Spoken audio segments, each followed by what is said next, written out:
Mesdames et messieurs, bonsoir et merci d'être au rendez-vous de cette session d'information sur Canal 3 Bénin. Voici les titres du journal. La défense et la promotion des droits humains au cœur d'un atelier ce vendredi à Cotonou. Il s'agit de l'atelier de validation du rapport et de plaidoyer de la société civile. Cette séance de travail organisée par l'ONG Changement Social Bénin se donne pour mission de fédérer les observations et les suggestions en un document commun pour l'amélioration de la défense et le respect des droits humains au Bénin. Les précisions dans un instant. Et pour ceux qui ont des problèmes de dépannage, de remorquage d'assistance médicale et de soutien en cas d'obsèques, plus de soucis, Sono Assurance met son nouveau produit sur le marché, baptisé Assist Auto. Cette nouvelle offre d'assurance automobile est une solution innovante offerte aux assurés. Le produit a été officiellement lancé cette semaine. De son côté, le gouvernement lance très bientôt une vaste campagne nationale de vulgarisation autour du projet Assurance pour le renforcement du capital humain Arche. L'exercice se fera avec un téléfilm conçu ensemble avec des artistes béninois. Une production audiovisuelle qui montre au public les caractéristiques et le contenu de ce projet voulu par le gouvernement pour soulager les populations les plus démunies. Ce téléfilm a été officiellement lancé ce vendredi à Cotonou. Voilà pour les titres, mesdames et messieurs. À nouveau, bonsoir. Cotonou a abrité ce vendredi 24 juin 2022 un atelier de validation du rapport et de plaidoyer de la société civile organisé par l'ONG Changement Social Bénin. Cette séance de travail se donne pour mission de fédérer les observations et les suggestions en un document commun pour l'amélioration de la défense et le respect des droits humains au Bénin.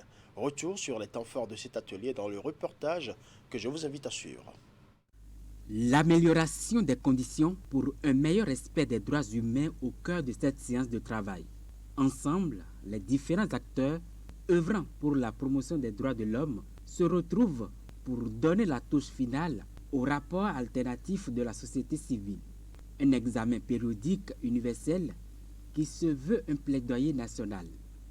C'est un processus qui permet en réalité la revue périodique des États sur le niveau de mise en œuvre des engagements internationaux pris relativement aux droits humains. La société civile, de sa position, a aussi son mot à dire. Pendant que le gouvernement est de sa vocation et de sa mission régalienne, serait appelé dans son rapport pays à présenter donc le niveau de mise en œuvre à travers un verre qui sera perçu à moitié plein. La société civile, de façon complémentaire et utile, dans son rapport alternatif, présentera donc la situation de mise en œuvre dans le versant donc du verre à moitié vide, tout ce permettant dans une dynamique donc inclusive et d'interaction dans l'action publique d'aspirer à un verre totalement plein. Loin d'être un simple atelier de validation du rapport alternatif de la société civile, les organisateurs entendent recueillir au cours des présentes assises les amendements et suggestions de tous les acteurs du secteur dans une démarche inclusive et transparente. Le premier violateur des droits humains dans nos pays, c'est l'État, à travers ses agents.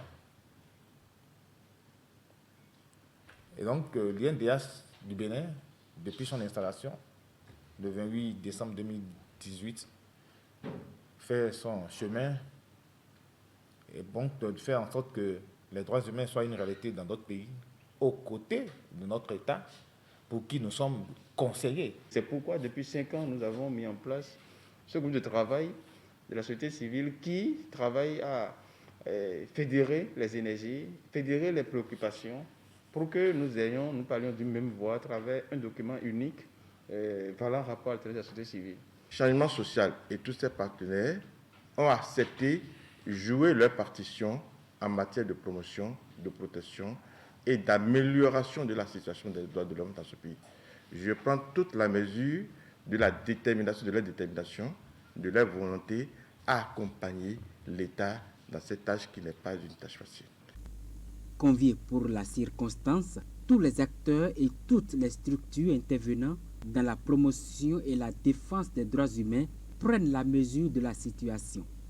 Ils s'engagent à faire de ce document alternatif de la société civile, qui sera validé, un véritable breviaire des observations, doléances et suggestions pour un meilleur respect des droits de l'homme au Bénin.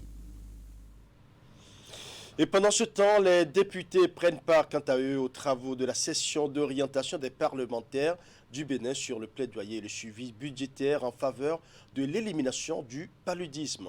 La session de ce vendredi est une initiative de l'organisation internationale Speak Up Africa avec le soutien du ministère de la Santé.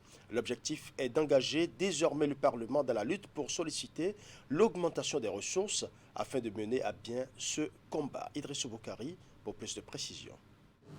Malgré d'énormes efforts que déploient les gouvernants pour l'éradiquer du continent, le paludisme reste un problème de santé publique et de développement en Afrique. Au Bénin, il constitue la première cause de consultation, d'hospitalisation et de décès chez les enfants de moins de 5 ans. Aux côtés des acteurs qui s'y sont engagés dans la lutte, les députés entrent désormais dans la danse pour faire reculer le mal. Ce vendredi 24 juin 2022, l'organisation internationale Speak Up Africa, basée à Dakar au Sénégal, organise en collaboration avec le Programme national de lutte contre le paludisme cette session d'orientation des parlementaires sur le plaidoyer et le suivi budgétaire en faveur de l'élimination du paludisme. Ensemble, nous pouvons mutualiser nos efforts et nos ressources afin d'arriver à l'élimination du paludisme une fois pour toutes. Votre contribution, chers parlementaires, permettra aux populations de vivre dans un pays exempt de paludisme. Nous espérons qu'avec ce temps de partage qu'on aura aujourd'hui, nous allons amplifier l'impact généré par nos différentes actions et qu'ensemble, nous réussirons à contribuer à l'atteinte du développement durable. Pour ma part, je reste tout de même convaincu que cette séance d'échange nous apportera des réponses en tant que législateurs sur les réformes nécessaires à la lutte contre le paludisme. Bien entendu, une journée ne suffira pas à cela. Une journée ne suffira pas à lever toutes les interrogations, mais ce sera déjà un grand pas en avant. Les progrès enregistrés au Bénin ont été reconnus et salués, mais le combat reste entier. L'initiative de Speak Up Africa aura donc pour finalité une priorisation et une augmentation subséquente des ressources allouées à la santé et précisément à la lutte contre le paludisme dans le budget national. L'engagement des parlementaires est un pilier incontournable dans cette lutte. Et votre engagement, cher honorable, va favoriser l'accroissement des financements pour la lutte contre cette maladie et ainsi protéger les personnes à risque. Mieux, au-delà de la mobilisation des ressources, les parlementaires représentent un appui essentiel pour la mise en œuvre de toutes les stratégies nationales et constituent également un canal de communication et de plaidoyer à travers leur implication auprès des communautés à la base. L'initiative s'inscrit dans le cadre de la campagne panafricaine « Zéro palu, je m'engage ». Elle se tient à la veille de l'ouverture de la session budgétaire à l'Assemblée nationale. Les députés participant à cette rencontre seront donc mieux outillés pour porter la cause de l'augmentation des ressources en faveur de l'élimination du paludisme au Bénin. Parlons à présent des 6e rencontres Afrique-Europe des huissiers de justice. Une rencontre tenue à Cotonou ce jeudi après les étapes de Libreville-Yaoundé, Lomé, Dakar et Brazzaville. Les assises qui connaissent la participation d'une vingtaine de délégations étrangères sont axées sur le thème « L'huissier de justice à l'ère de la digitalisation ». Voici le compte rendu de Ouliat Sanossi. Une vingtaine de délégations étrangères sont présentes à Cotonou pour les 6e rencontres Afrique-Europe des huissiers de justice. Elles sont organisées par la Chambre nationale des huissiers de justice du Bénin avec l'appui de l'Union internationale des huissiers de justice. Cette rencontre constitue, tout comme les précédentes éditions, une occasion de partager des expertises et les meilleures pratiques, ainsi que la possibilité d'établir des relations entre les continents africains et européens en vue de l'harmonisation de la profession d'huissier de justice et des procédures civiles d'exécution sur le plan mondial. Ces rencontres sont donc, après le Congrès, la manifestation la plus importante, je dirais même la plus prestigieuse, organisée sur le continent par l'Union internationale des huissiers de justice. Les 6e rencontres Afrique-Europe des huissiers de justice portent sur le thème « L'huissier de justice à l'ère de la digitalisation ». Un thème d'actualité qui invite à réfléchir sur le rôle et la place de l'huissier de justice dans un monde de plus en plus digitalisé. Cette technologie s'impose aujourd'hui à nous dans toutes nos activités. Comment les huissiers de justice professionnels du droit vont-ils évoluer avec leur temps? Cette nouvelle réalité de la digitalisation n'a-t-elle pas des impacts sur la manière de faire de la procédure? Comment allons-nous exercer notre profession pour ne pas être dépassés par l'évolution technologique? C'est la réponse à ces interrogations que les panélistes vont s'évertuer à nous donner tout au long de nos travaux. Le Bénin est honoré d'accueillir cet événement d'envergure internationale. Tout comme les autres États, le gouvernement béninois a engagé depuis quelques années un vaste chantier de digitalisation de l'administration publique, de dématérialisation des services publics et de transformation numérique de tous les secteurs d'activité. Et le secteur de la justice n'y échappe pas. En effet, de nos jours, il est difficile d'exercer la noble profession que vous avez choisie sans s'ouvrir au numérique. En s'invitant dans votre métier, la digitalisation soulève la problématique de la rédaction des actes, de leur signification et de leur conservation au moyen des technologies numériques. L'exécution des décisions de justice, l'une des attributions que vous avez, n'est pas du reste. Jadis métier de l'écrit, de la plume, mais encore plus métier de contact, l'huissier de justice se doit de s'adapter aux exigences du temps, à l'instar de toutes les autres professions judiciaires. Ces concepts... La communication inaugurale de cette 6e rencontre Afrique-Europe des huissiers de justice est animée par le professeur Joseph Djogbenou, ancien ministre de la Justice et actuel président de la Cour constitutionnelle du Bénin. Les travaux scientifiques de ces assises prennent fin ce vendredi. Restons dans la ville de Cotonou qui a également abrité ce vendredi une rencontre de promotion pour une dizaine de start-up femmes béninoises. C'est dans le cadre de la 5e édition du Forum d'investissement du Bénin. L'initiative est soutenue par l'Agence belge de développement à travers son programme d'appui au renforcement de l'écosystème de l'économie numérique au Bénin, DigiBoost. Une rencontre qui a permis au public de découvrir des solutions numériques que proposent des start-up identifiées. Teddy Goudalo pour les détails. Rencontre de promotion de start-up femmes béninoises. Dénommée Startup Night, elle offre la possibilité à 11 start-up de faire connaître leurs solutions au public dans divers secteurs d'activité. Il s'agit de la santé, de l'éducation, le tourisme, l'agriculture, le numérique, l'environnement et bien d'autres. C'est donc un plaisir pour nous de participer à la Startup Night, un événement auquel nous avons pris du plaisir à organiser avec bien sûr la facilitation du Bénin Investment Forum, mais surtout de Enabel Bénin, notre partenaire qui a justement permis la naissance de notre organisation qui est la Womenitech, et donc que nous remercions beaucoup. Merci à Enabel Bénin pour le soutien. Startup Night émane du projet DigiBoost exécuté par Enabel Bénin et financé par l'Union européenne. Placé sous le thème Women in Tech, construire une industrie technologique plus inclusive et diversifiée, elle est conçue dans le cadre de la 5e édition du Forum d'investissement du Bénin. Il y a eu un travail de préparation, déjà d'identification de ces femmes-là, et de préparation pendant les semaines qui ont précédé ce temps, où elles ont eu à travailler à l'exercice de pitcher leur projet et arriver à convaincre des investisseurs, mais aussi, je pense, tout acteur ici présent. On en parle, faire, consolider, avoir un environnement habilitant pour les entrepreneurs est clé et essentiel si on veut les voir se renforcer, si on veut les voir beaucoup plus fortes. Women must not only be good users of les femmes ne doivent pas seulement être de bonnes utilisatrices des nouvelles technologies, elles doivent aussi participer à les créer.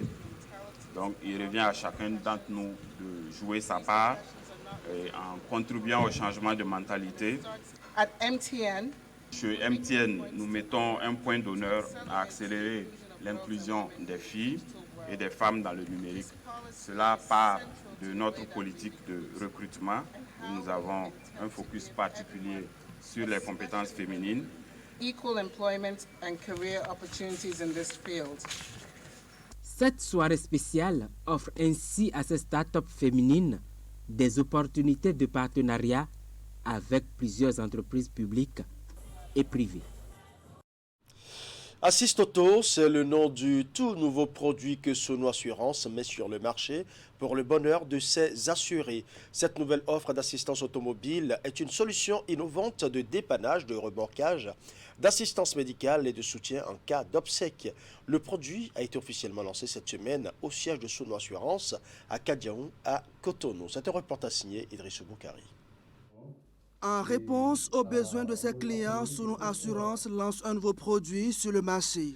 Assist Auto est déjà opérationnel pour révolutionner les services d'assurance au Bénin. Avec des services que vous n'avez encore jamais eu l'occasion d'avoir sur le territoire béninois. C'est une solution innovante qui renforce la présence de Sono Assurance dans la vie et le quotidien des assurés dans leur déplacement à n'importe quel endroit dans le pays. Assist Auto, c'est un véritable produit d'assistance qui offre aujourd'hui aux assurés de Sono la possibilité de bénéficier d'un hébergement lorsqu'ils sont confrontés à un cas de panne ou de sinistre dans une zone reculée et que du fait de l'heure, un technicien de la mécanique ne puisse intervenir à ce moment précis ou du fait du temps que la résolution du problème détecté pourrait mettre, l'assuré a besoin de poser la tête quelque part, de se reposer avant de continuer son trajet demain. Assist Auto est une offre à 3 dimensions. En fonction de ses besoins et ses exigences, l'assuré a à sa disposition 3 packs essentiels, confort et premium, avec chacun des avantages exceptionnels. Un service après-vente qui reste unique dans une panoplie d'offres d'assurance automobile. Il se pourrait qu'il ait une panne quelque part où le véhicule ne peut pas bouger, il faut attendre le lendemain parce que la panne a eu lieu à 23h ou à 1h du matin. On est prêt à payer les frais de gardiennage pour sécuriser ce véhicule qui ne peut pas bouger, qu'on n'a peut-être pas voulu remorquer ou qu'on a déposé dans un garage où on pense que ce n'est pas en sécurité parce qu'on peut enlever les vitres, les pare-brise, etc. Nous payons encore des frais de gardiennage. Et ça ne finit toujours pas. Transport sanitaire. Il s'est passé quelque chose de relativement grave. On a remarqué que dans cette zone, il n'y a pas un plateau technique qui peut faire l'affaire. Il faut faire descendre dans une clinique privée de renommée ou au CNHU. Dans la limite de 500 000 francs, il est organisé. Son transport médicalisé avec un véhicule spécialisé. Déjà, il faut avoir un contrat chez Sono et premier réflexe à avoir, c'est d'appeler notre numéro de téléphone, le 53 53 00 99. On est joignable 24 heures sur 24 et quel que soit le jour en fait quoi. Donc on appelle, on donne sa position et de par sa position, on envoie automatiquement une aide. Un remorqueur vient vers vous avec un mécanicien. Il aide à identifier la panne et il pourra intervenir pour la suite. Le groupe Sono Assurance, c'est plus de 20 ans d'expérience au Bénin, présent dans plus de 15 pays avec 25 sociétés. Son nouveau produit Assist Auto, mis sur le marché ce lundi 20 juin, vient marquer une fois encore une longueur d'avance avec d'autres compagnies d'assurance au Bénin. Le Bénin abrite depuis hier jeudi la 5e édition du Forum international des investissements et pour l'édition 2022, l'initiative de la Fondation Ouanou reçoit le soutien de la Chambre de commerce et d'industrie du Bénin. Occasion pour le Bénin de vendre le meilleur de ses attraits économiques et la santé de son marché financier. Voici le reportage signé William Cliquant. Pour un pays à un taux de 70% de financialisation comme le Bénin, le Forum d'investissement a de quoi attirer toutes les attentions. Cette année, c'est la 5e édition de cet espace de valorisation du potentiel économique du Bénin. Le Bénin est en plein essor et le Bénin rayonne. C'est un Bénin nouveau, plus confiant. Un pays désormais plus conscient de la place dans le monde, de sa place dans le monde et déterminé à être une destination de choix à l'investissement mondial. Le taux de croissance économique est encourageant malgré la double crise Covid-19 et la guerre entre la Russie et l'Ukraine.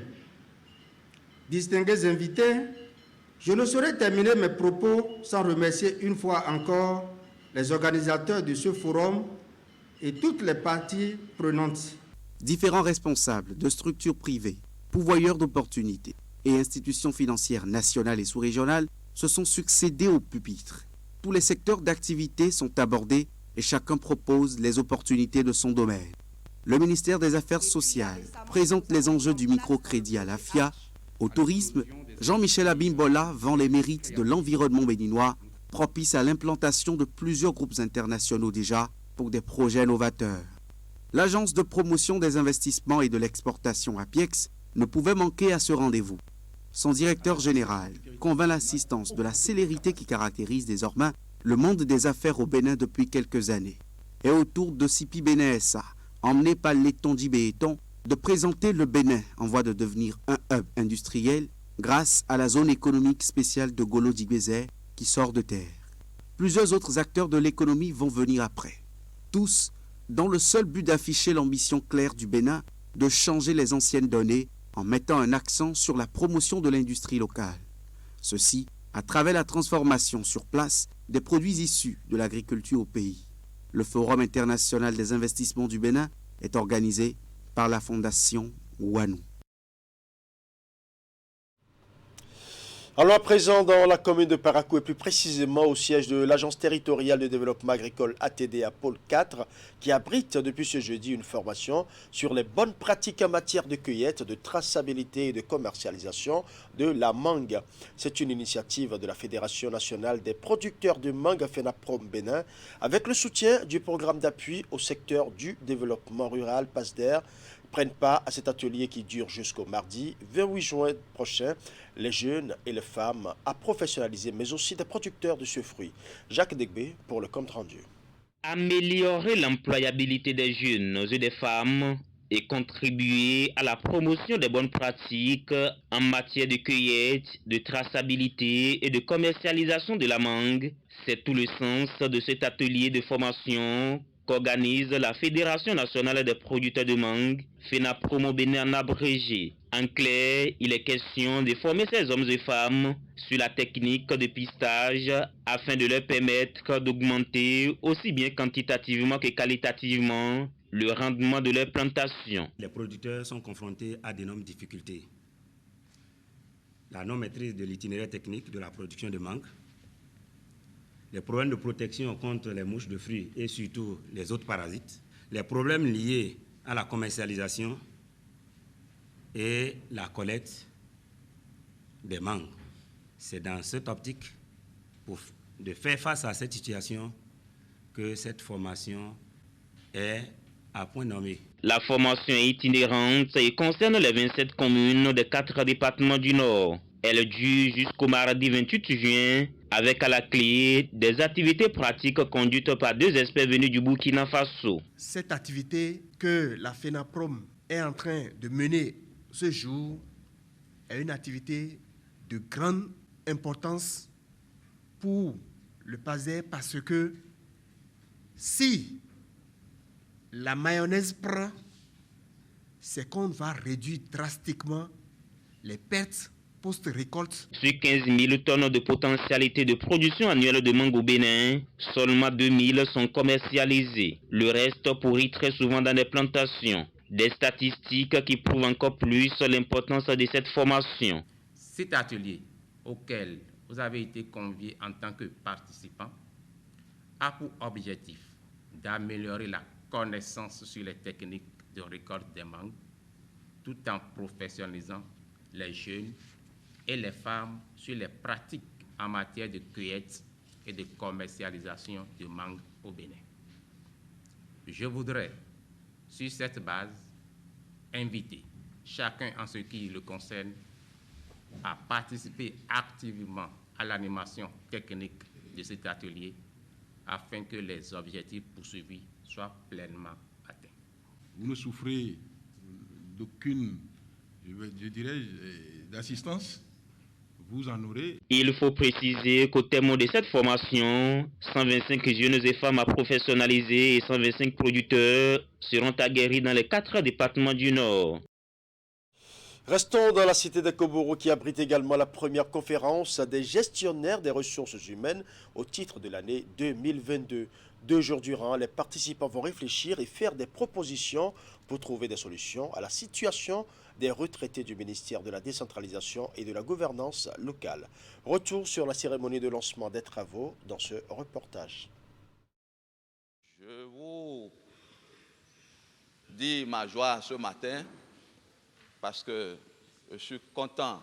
L'attente a été longue, mais c'est avec beaucoup de satisfaction que cette nouvelle vague des personnes affectées par le projet de construction des logements sociaux à Beyerou dans le premier arrondissement de Parakou ont reçu leur chèque de dédommagement. La délivrance des chèques s'est poursuivie et il y a déjà eu 2 vagues de PAP, 2 groupes qui sont passés.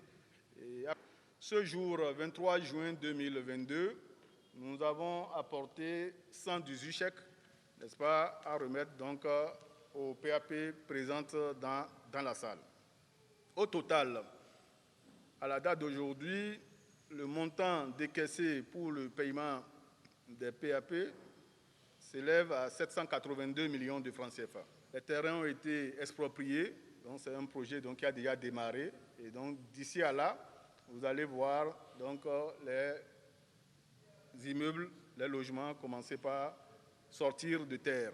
C'est le respect d'un engagement qui se traduit à travers cette cérémonie de remise de chèques aux personnes affectées par le projet de construction des logements sociaux de Parakou. Et ça, les autorités présentes ont tenu le souligner. Cette importante activité est bien la preuve que le gouvernement s'évertue à respecter ses engagements dans le cadre de l'exécution des projets de son programme d'action et à offrir un cadre de vie décent aux populations pour l'amélioration de leurs conditions de vie. Je voudrais avant tout propos dire merci au gouvernement pour le choix porté sur la ville de Parakou. Dire merci à vous, chères personnes affectées, pour avoir accepté céder votre patrimoine pour cause d'utilité publique. L'indemnisation systématiquement de toute personne affectée par les divers projets du programme d'action du gouvernement est une preuve sociale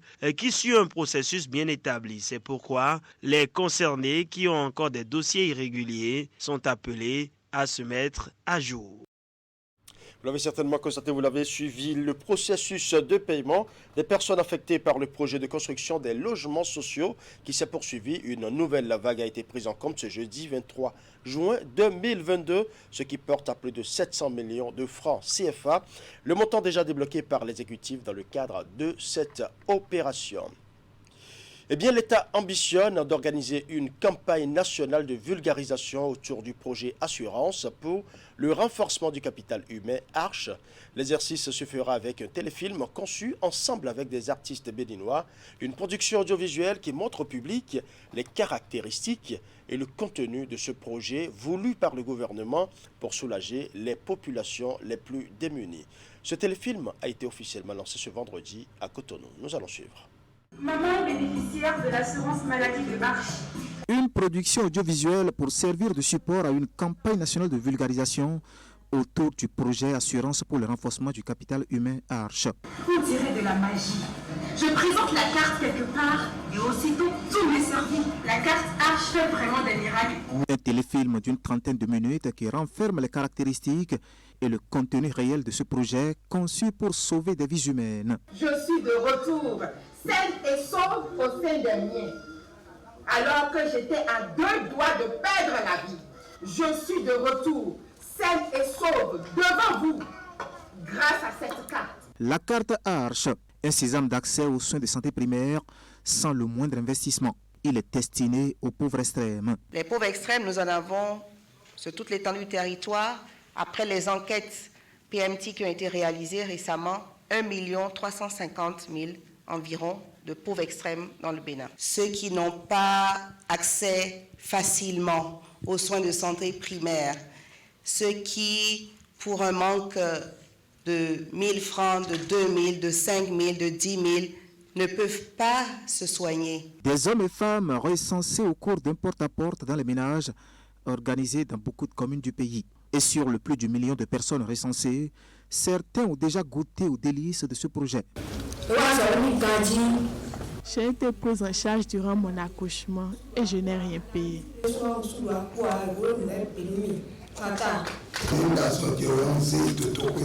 Lorsque je suis tombé malade, je suis allé à l'hôpital avec ma carte et j'ai été prise en charge gratuitement. Le nombre de bénéficiaires va s'accroître dans les jours à venir avec la phase de généralisation du projet appelée à atteindre toutes les communes du Bénin.